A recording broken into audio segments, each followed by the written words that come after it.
In the sweeping wilderness of Yellowstone, the grizzly once ruled alone. Unmatched in size and strength, no creature could challenge the mighty bear.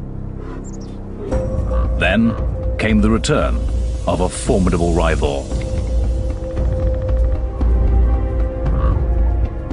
Tall, rangy wolves from the north now stake their claim to Yellowstone. And somewhere in the backcountry, an epic battle unfolds.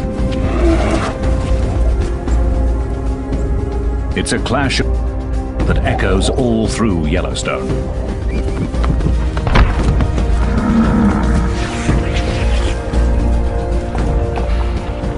In the cauldron of this wilderness, most to lose. Will wolves be the new masters of Yellowstone? Or can the grizzly keep its kingdom and emerge the victor?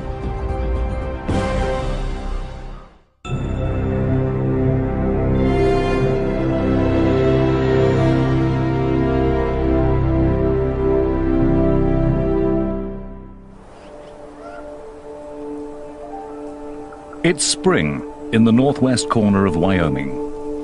The year is about to begin for the grizzlies of Yellowstone.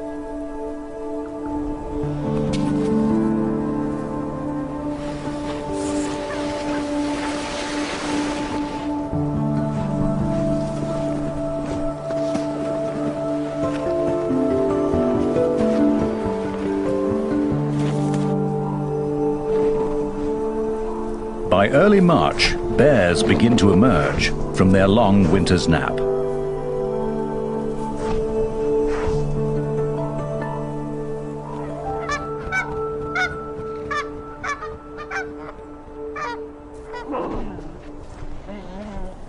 They may not have eaten a thing, and with snow still deep, a female and 3 cubs search for a winter kill.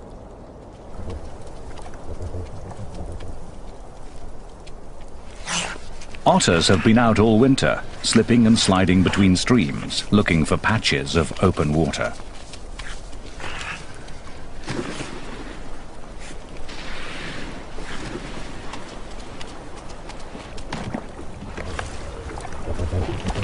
They're kept under close watch by a coyote.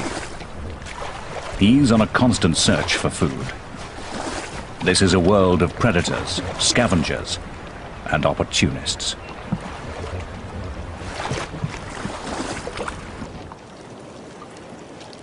In the thawing surface layer of ice, the grizzlies find a strange windfall. Entombed in the ice all winter, frozen fish are the first banquet of the year for the bears.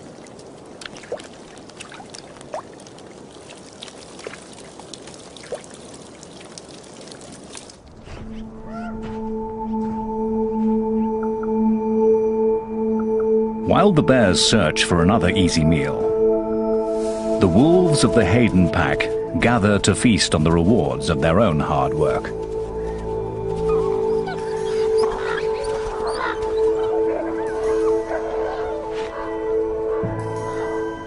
But a bold young bear has found their carcass, and a grizzly is accustomed to taking what he wants.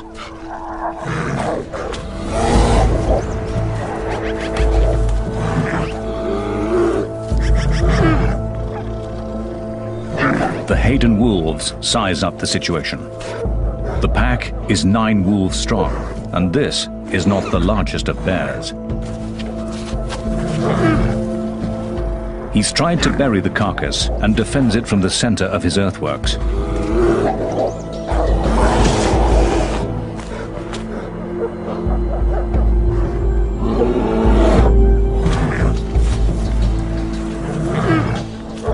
It's his strength against their speed. But the wolves seem to think they can take him.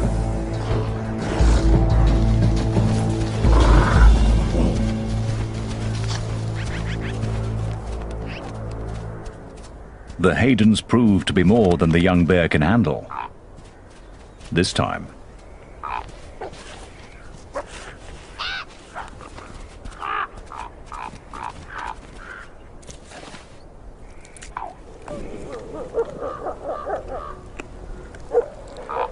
bears or wolves. It makes no difference to the ravens. They always make their point, but manage to stay above the competition.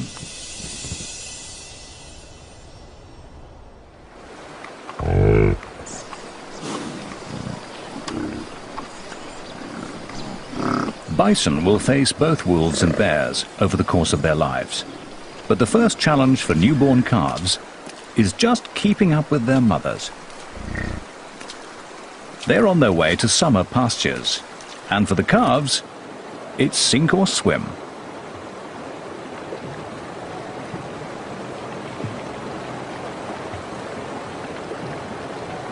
Instinctively, the calves seek shelter next to their mothers.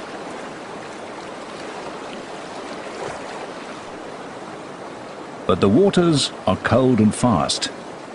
Too fast for the tiny calves.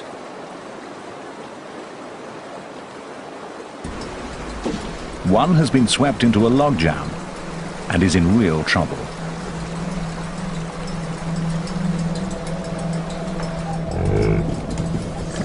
His mother has suddenly realized what's happening.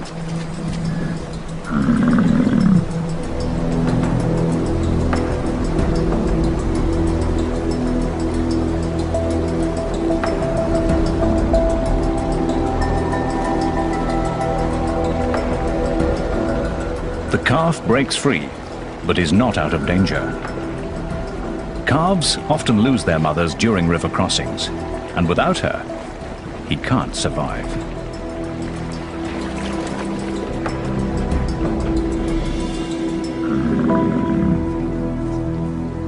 This calf is a lucky one. He's safe, though utterly exhausted.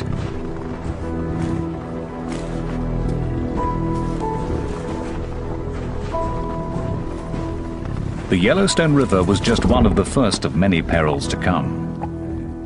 A grizzly is following behind them, and for the bear, it's hunting season.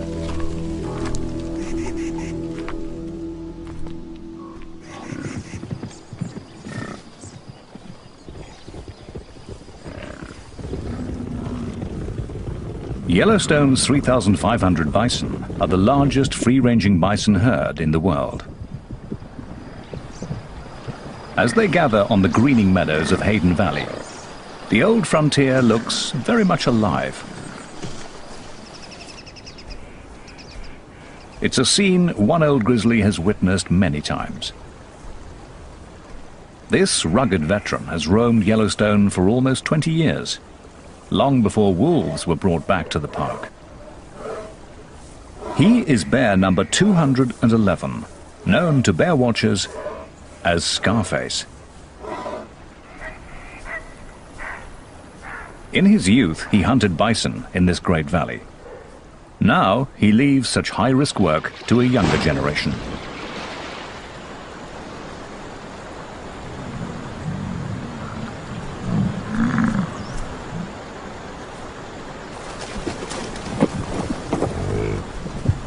The bear has no advantage of surprise, yet he suddenly swings into action.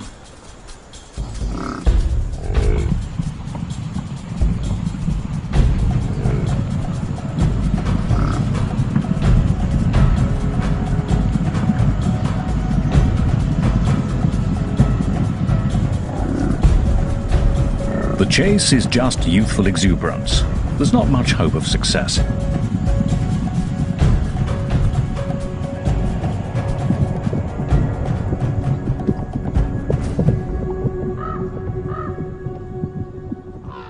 The bear will need a better strategy. But a truly devious plan is a coyote's speciality. He's so small, no one takes him seriously. He tests a calf. This one's big and strong.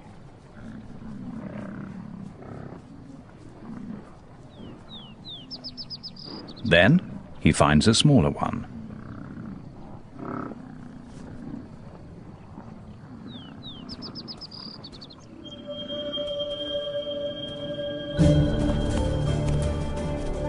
He pretends to play, but this is no game.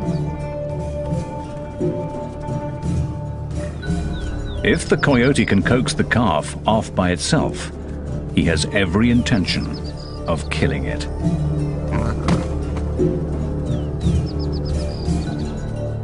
Just one bite could cripple the calf.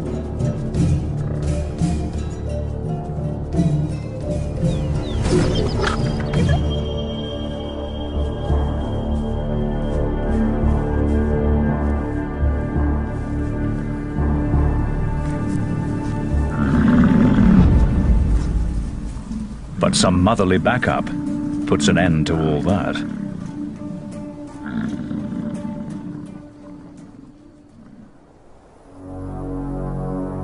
Another grizzly is on the calving grounds, and this one has perfected his craft.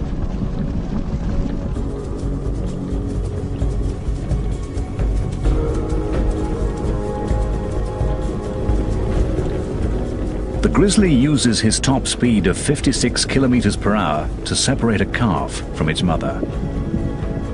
And though the bison weighs twice as much as the bear, she's young and undone by the grizzly's aggression.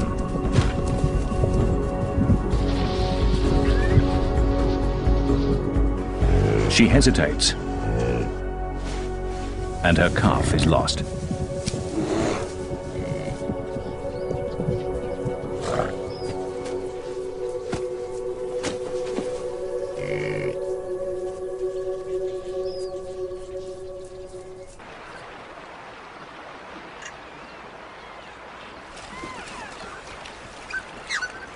For hunters and hunted alike, each encounter in Yellowstone presents a critical choice. What is brave one moment is foolish the next. To fight or to flee, all of life hangs on the decision.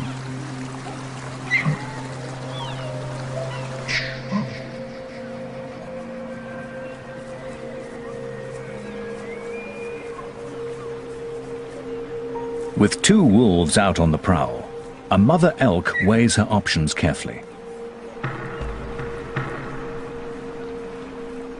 The wolves have seen her, but not her calf.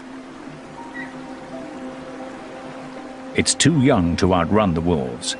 Its only defense is to hide and keep completely still.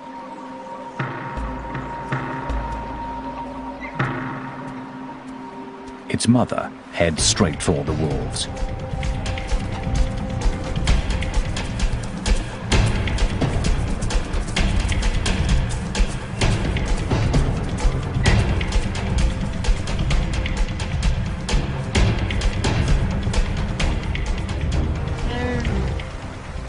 Her purpose is to distract them, to keep their attention entirely on her.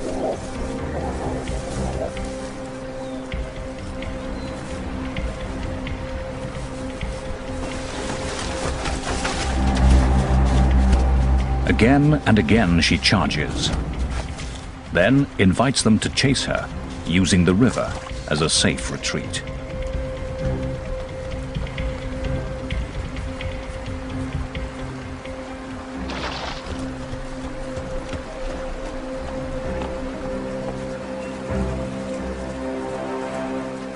She can play this game against two wolves, but she would never attempt this with an entire wolf pack.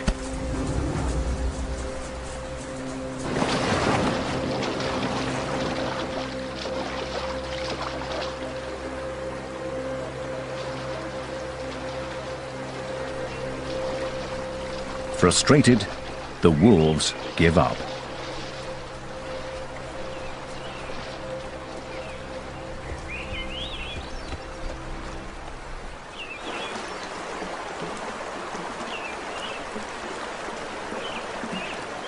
The calf owes its life to the tactics and the courage of its mother.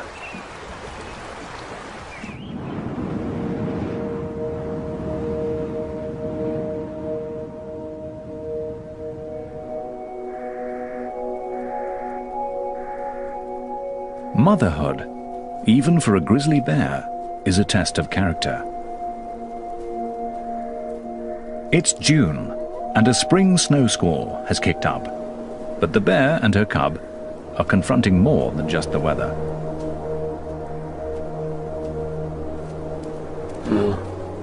Wolves from the Druid pack have caught them out in the open.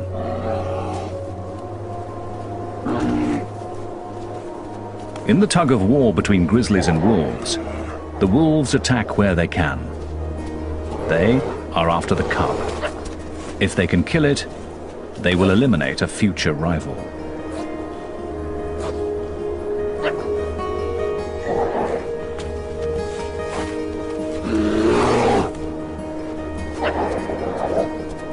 She's not a big bear, but she stands her ground.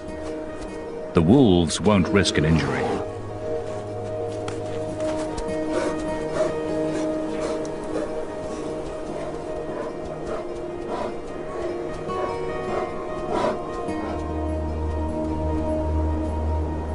Suddenly, it's over.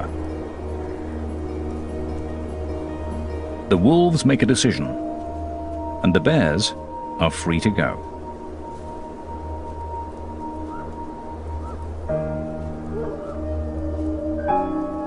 As the two dominant predators in Yellowstone, grizzlies and wolves make life hard for each other. The cub is vulnerable to the wolves now. If he survives to become a really big bear, the tables will turn.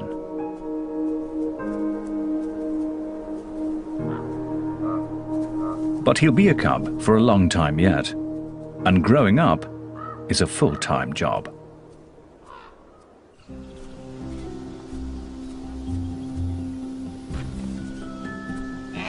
Things are even more interesting with a brother or sister.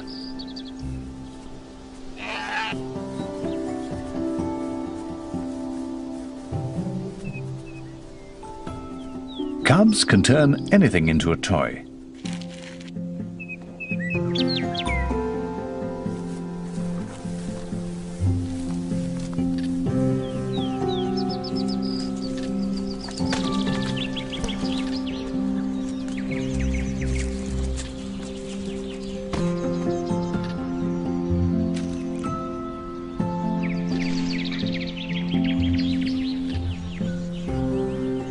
Every game lets them discover what they can do, and their mother is always there to supervise.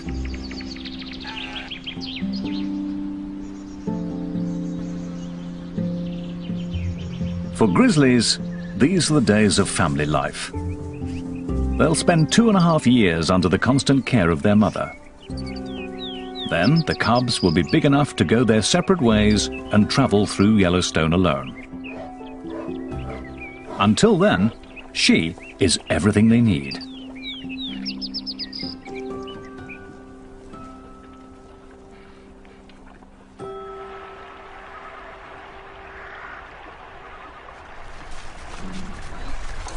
A wolf's lifestyle couldn't be more different. Wolf pups are used to large families. There are 5 pups in the average litter. At 1 month old, they begin to venture away from the den.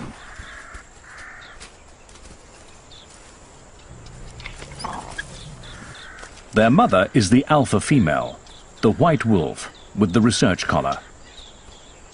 But they have other guardians too. Older brothers and sisters, aunts and uncles. A member of the family is always in attendance. When the pups grow up, many will disperse to other packs, looking for a place to belong. Wolves will always be drawn to each other's company.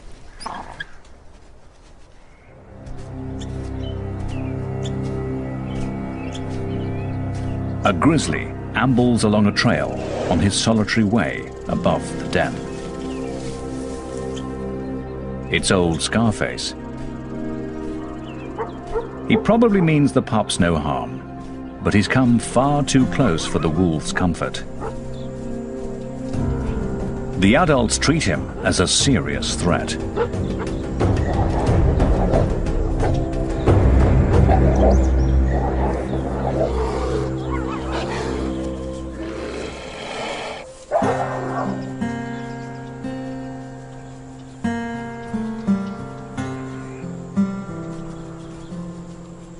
It's the pups' first encounter with a bear, and their elders have shown them something valuable. Together, they can challenge a grizzly and defeat it. As for Scarface, he hasn't lived this long without knowing how to avoid real conflict.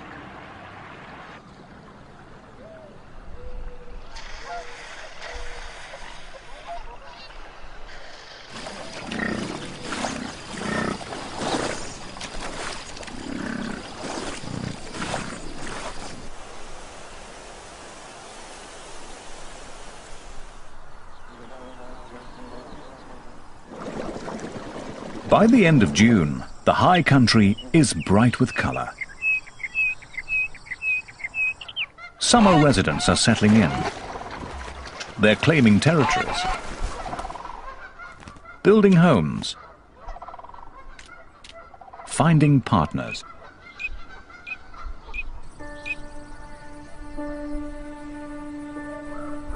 Even grizzlies get caught up in the social scene.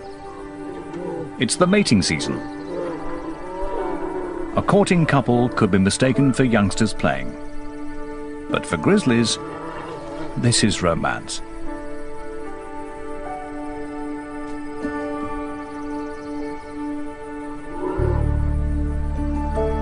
Once she has accepted him, they will wrestle and play and mate many times, staying together for 10 days or so.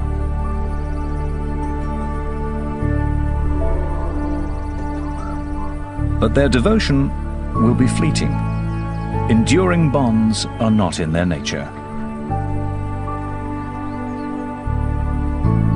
Yet, while it lasts, they share a moment of tenderness grizzlies seldom display.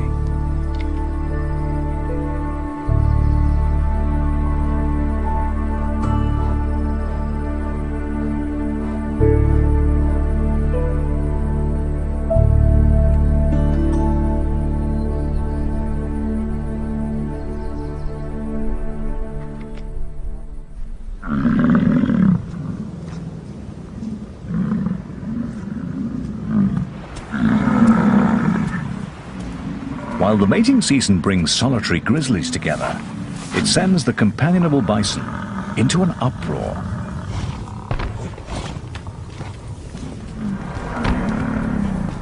Bulls are built for the battles of the rut. They wield their massive heads as both weapon and defense.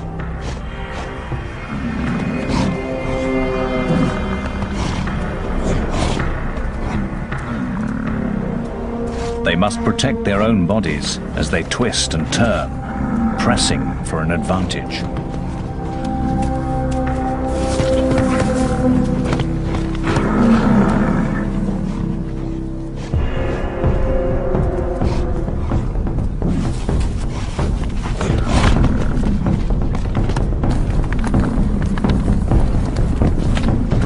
They are one-ton warriors, and each breeding season, more than a few are fatally wounded.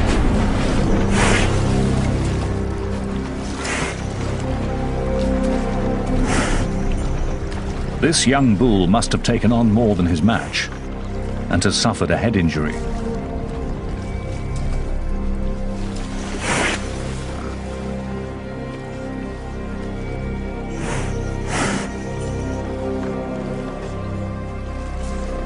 Round and round he turns, unable to find his way forward.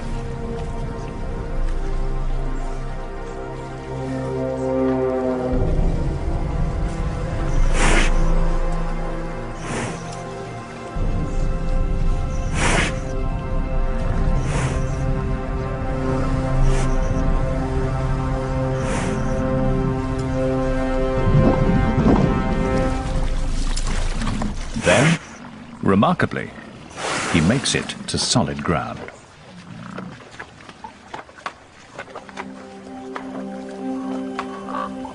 Bison are as tough as they come. Days later, the injured bull staggers on, alone, but still alive.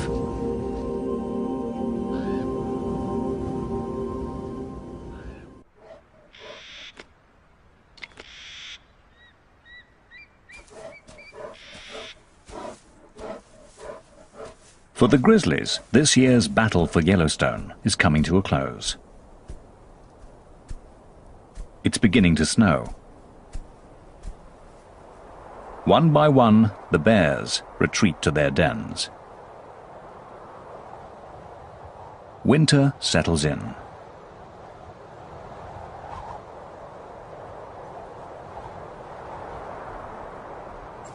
The snow brings elk down from the high country to wintering grounds in the valleys.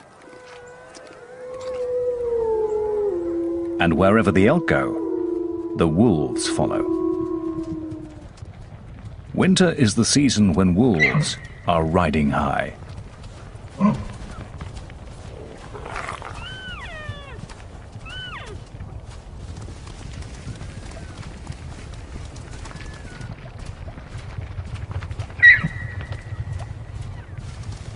Severe conditions always work in their favor, wearing down their prey. The deeper the snow, the better the hunting.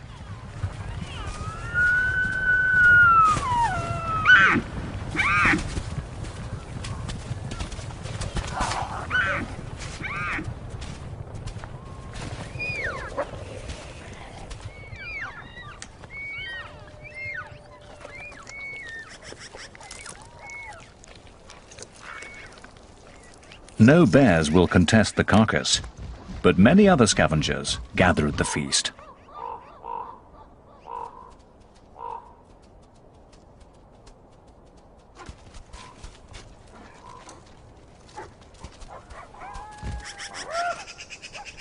Eagles, ravens, magpies and coyotes are uninvited guests at every kill.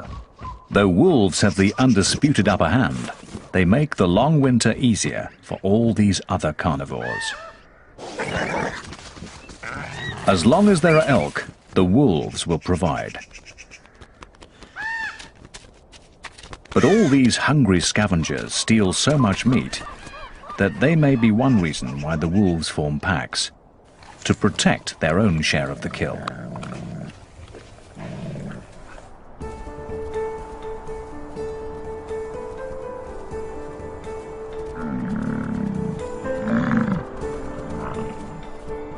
Come February, wolves go visiting, pack to pack.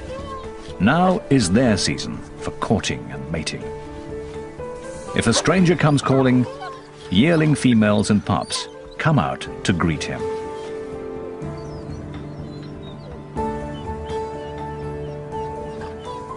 He'll please them all if he can, but what he's really after is a willing partner and a private rendezvous. Yet even the most intimate moment often requires the pack's approval.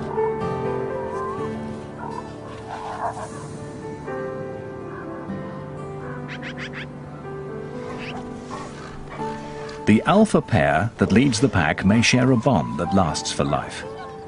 But all this togetherness comes down to just one thing. Wolves need each other.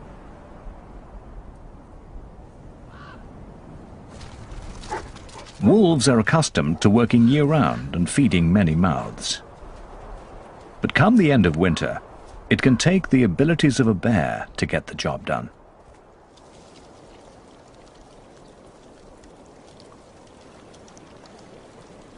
As the ice begins to thaw, a frozen pond becomes treacherous. Solid one moment, soft the next.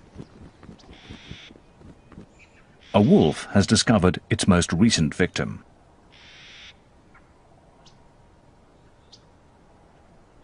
The wolves weigh about 45 kilos and cannot trust the ice to hold them. They can see the carcass and would take the hand out, but it just isn't worth the risk. As the pond continues to freeze and thaw, coyotes venture onto the ice. At 14 kilos, they are light enough to cross it, but not strong enough to move the carcass.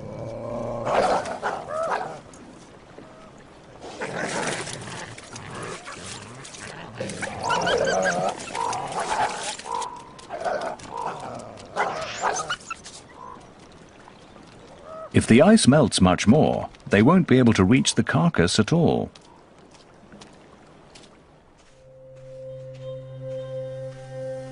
For once, a grizzly, fresh from his den, arrives as something of a hero.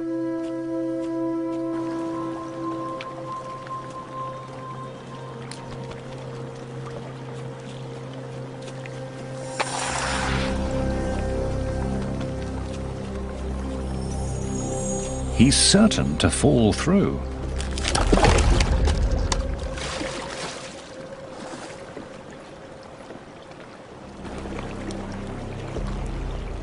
But his massive strength will come to the rescue.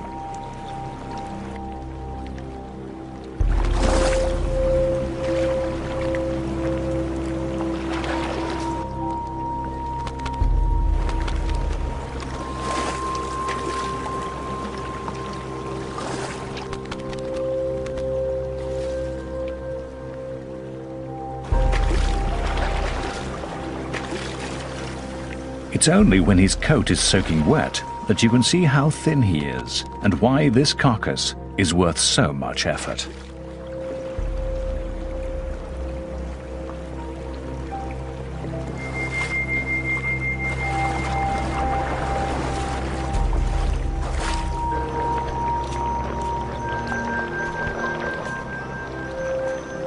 As the bear reaches shore with the prize, even the ravens can appreciate his labors. And there'll be bones for the coyotes, after all.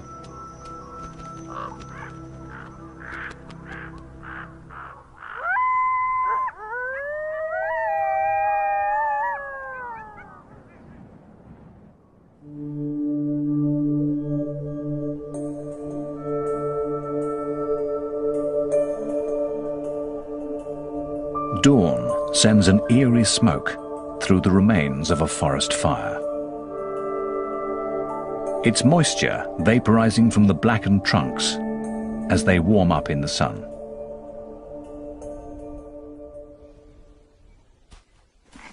Though the fire killed the trees, a wild garden springs up at their charred feet, rich with minerals from the ash. Grizzlies seek out this fresh, nutritious salad.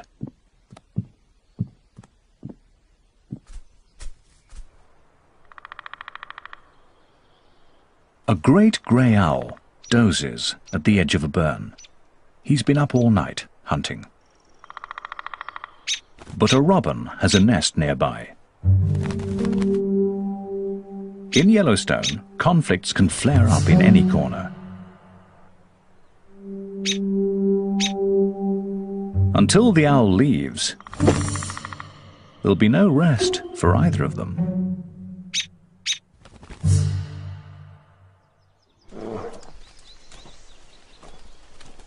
A grizzly has come to the recovering burn to feast on daisies, asters, fireweed, and cow parsnip, teaching her yearling cub that this is a good place to forage. A cub has to learn a great variety of plants and where to find them at what time of year. And while one cub studies this lesson, another follows its mother onto the calving grounds of the elk. Grizzlies aren't full-time predators like the wolves, but they still take their toll of elk calves each spring.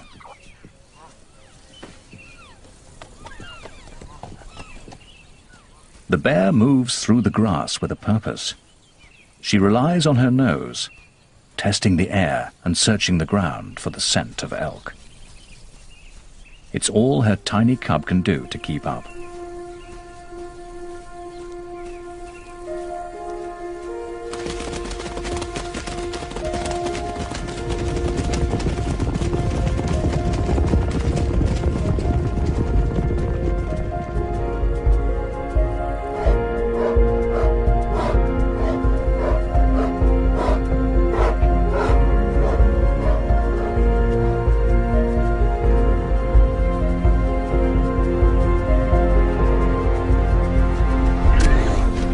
For the calf, the brief dance between birth and death will be over in a moment.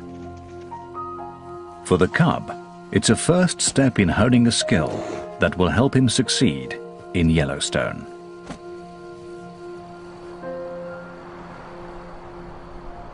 Yet bears have many ways to make a living.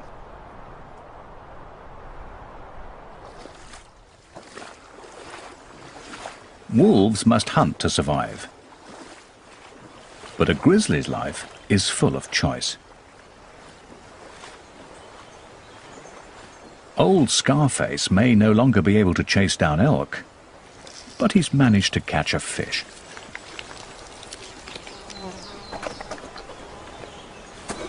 And as he wanders his range, there will be mushrooms and dandelions, ants and earthworms, biscuit root and berries to harvest. The grizzly needs a kingdom vast and varied and complex. He needs all of Yellowstone.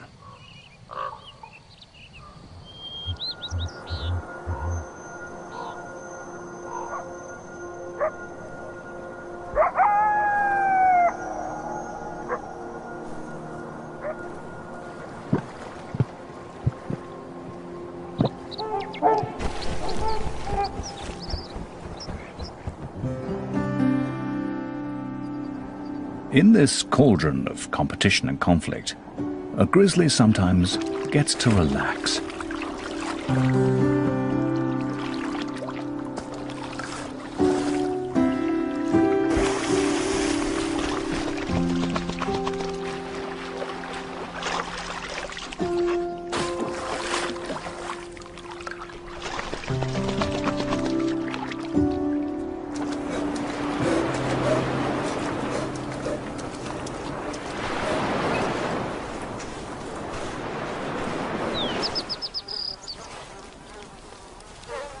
He retrieves a mule deer he has stashed in the grass by the lake, and for once he has a whole carcass to himself.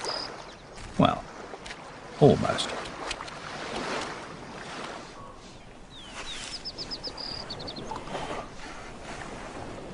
He takes his time over a delicate morsel. It's not often he gets to enjoy the little things in life.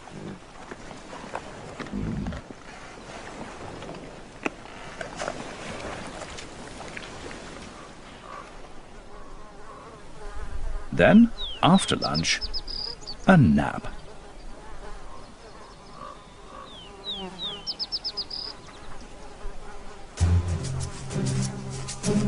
That is, until biting flies discover the grass-covered carrion he's using for a pillow.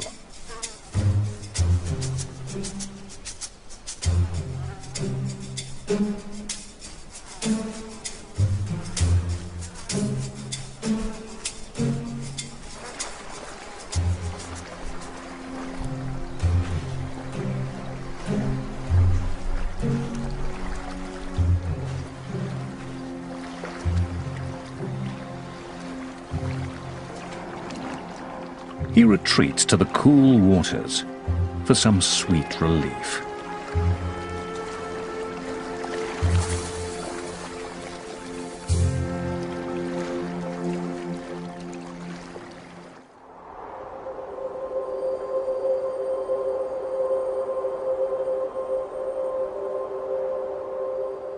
By the end of summer, all activity is focused on the coming winter.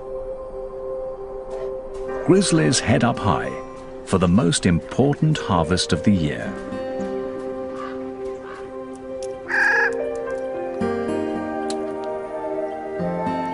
The Clark's nutcracker is up there already, collecting the seeds of the whitebark pine.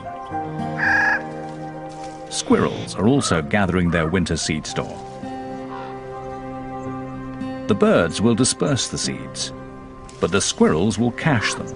And that's what the grizzly is looking for. The bear digs up their work. The seeds are rich in fats, and the bear takes in as many calories as she can.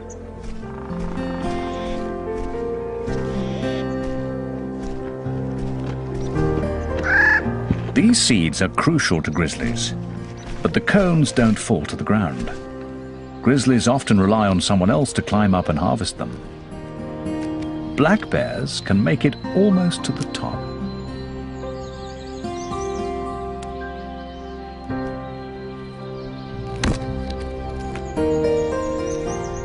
They'll bring the branches and cones to the ground and in reach of the grizzly.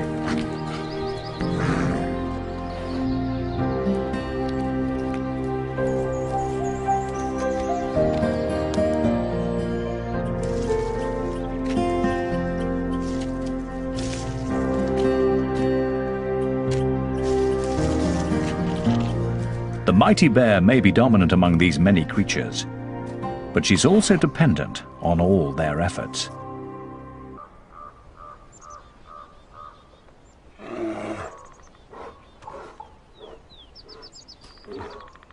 In this tale of two predators, each succeeds according to its nature. This enormous male is waiting on the wolves. He's staked out in the territory of the Molly's pack. And here they come, right on schedule.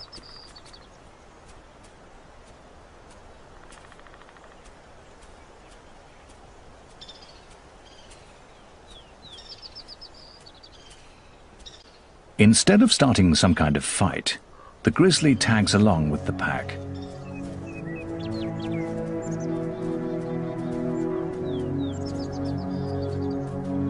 The bear is huge. He looks to be almost 300 kilos, and the wolves seem resigned to his presence.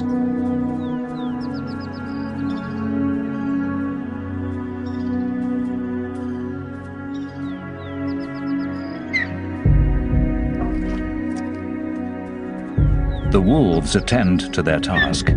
They are here to hunt.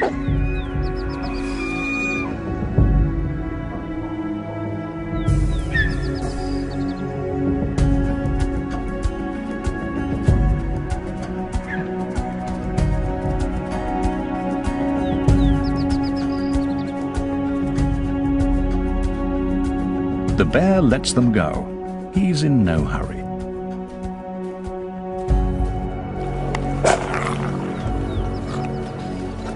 But as soon as the wolves have accomplished a kill, he's suddenly quick on the scene.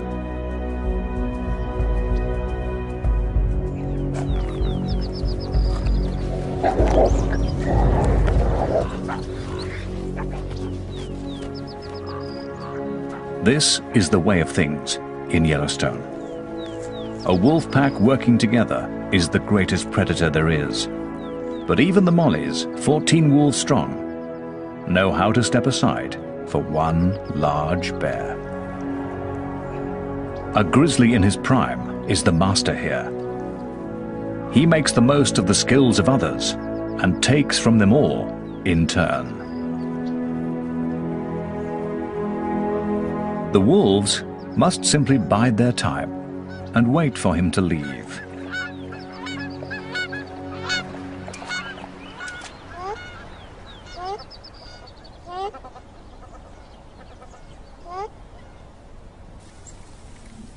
Old Scarface is past challenging a wolf pack.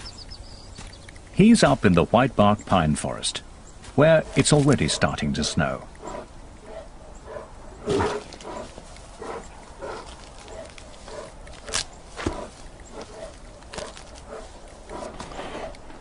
Winter is closing in.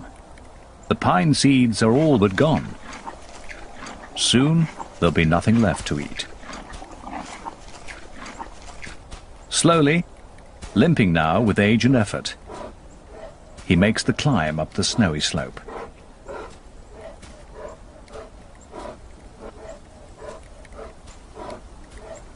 His den and a long winter's rest are waiting.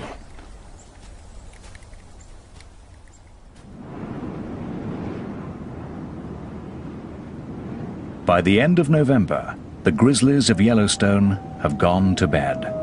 Once again, Yellowstone is wolf country.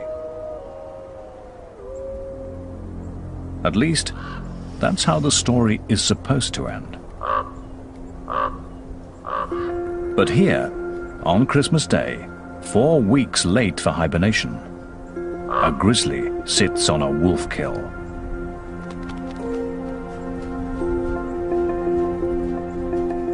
Is this the start of something new?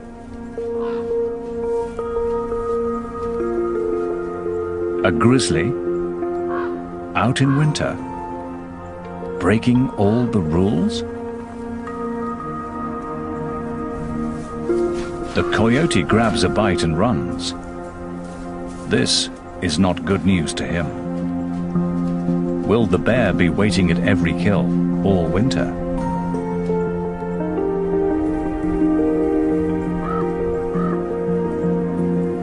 The bear is wide awake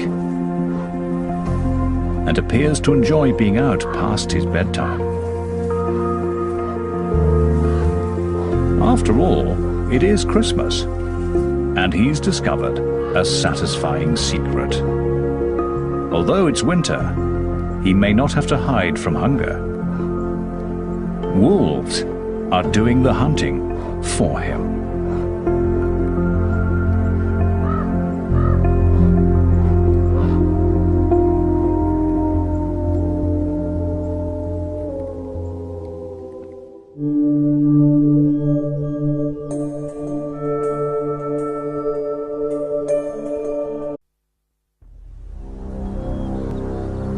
In the sweeping wilderness of Yellowstone, the grizzly once ruled alone. Unmatched in size and strength, no creature could challenge the mighty bear. Then came the return of a formidable rival. Tall, rangy wolves from the north now stake their claim to Yellowstone.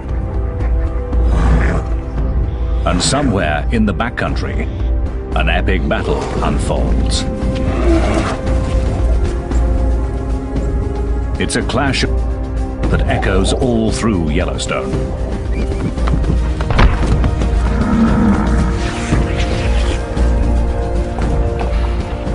In the cauldron of this wilderness, most to lose. Will wolves be the new masters of Yellowstone? Or can the grizzly keep its kingdom and emerge the victor?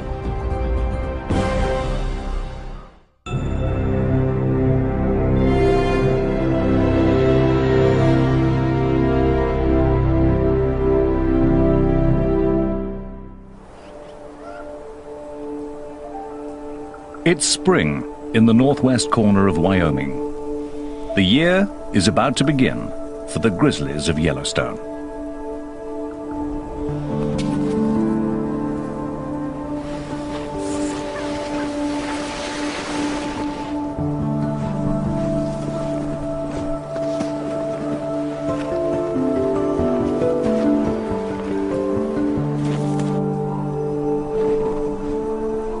By early March, bears begin to emerge from their long winter's nap.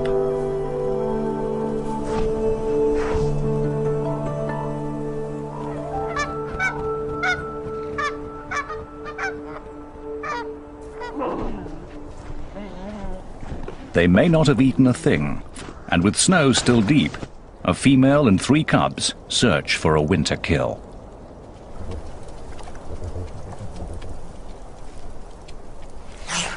Otters have been out all winter, slipping and sliding between streams, looking for patches of open water.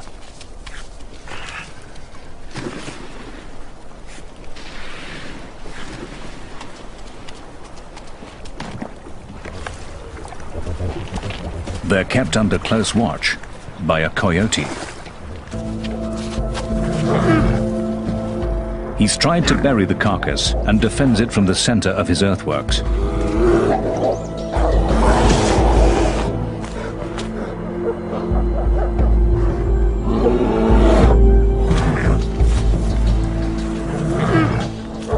It's his strength against their speed.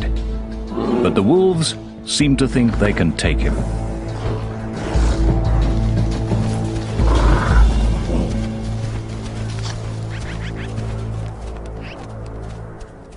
The Haydens prove to be more than the young bear can handle. This time,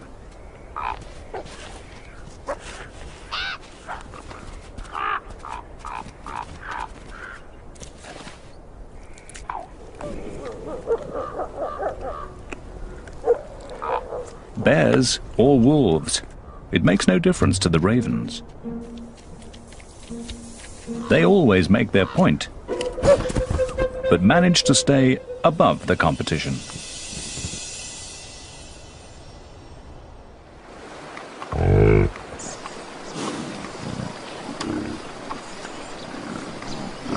Bison will face both wolves and bears over the course of their lives.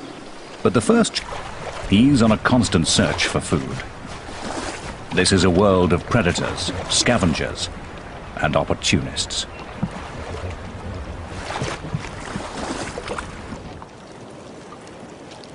In the thawing surface layer of ice, the grizzlies find a strange windfall. Entombed in the ice all winter, frozen fish are the first banquet of the year for the bears.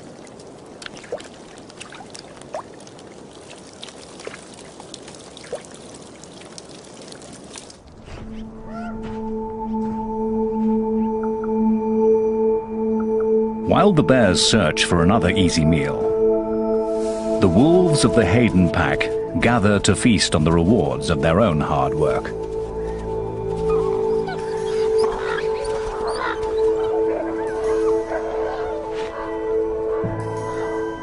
But a bold young bear has found their carcass, and a grizzly is accustomed to taking what he wants.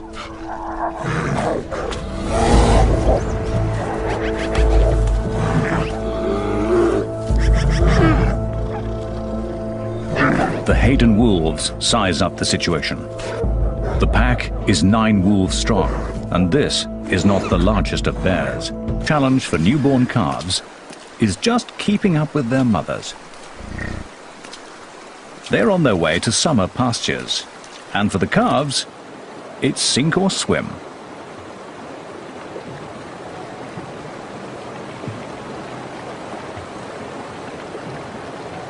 Instinctively, the calves seek shelter next to their mothers.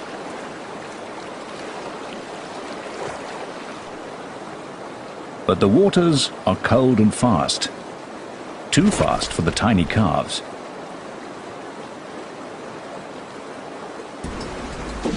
One has been swept into a logjam and is in real trouble.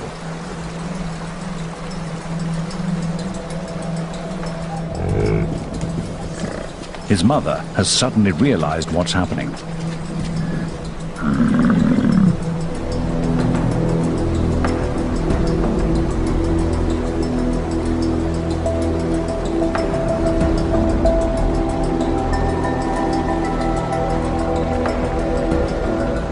The calf breaks free, but is not out of danger. Calves often lose their mothers during river crossings, and without her, he can't survive.